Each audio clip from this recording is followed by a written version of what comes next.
Hey everyone! Today, we're tackling a common question. Can you build large or complex websites in Framer? Let's dive in. Examples of large sites built with Framer. We've seen numerous large sites built in Framer, including Unistories, Feasty, Link, Thetanypod, Planhat, Thibaut, and many more on the Framer gallery. When it comes to creating custom layouts, interactions, and even 3D animations, there's little you can't do in Framer. It's possible to build these natively, without code, and without a developer telling you it can't be done. While you can create complex interactive components, like this lightbox gallery I built for a client, it can get tedious without code.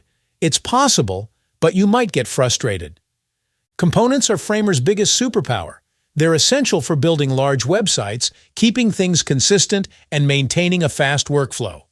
I nest components inside each other and use variables and conditions for complex configurations. Framer's CMS is more powerful than many think. Let's look at a blog example.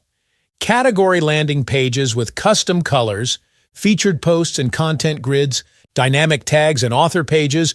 You can also use CMS creatively, like hosting an icon library or navigation content.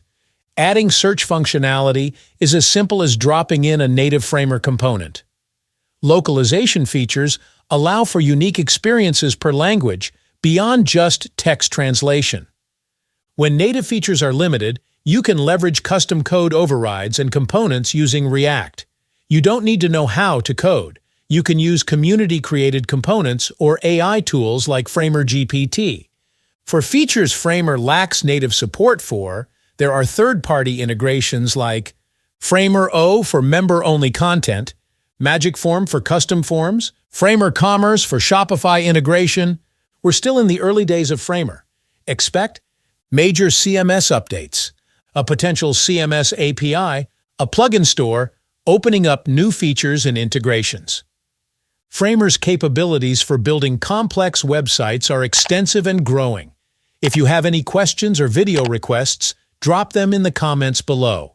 Don't forget to like and subscribe.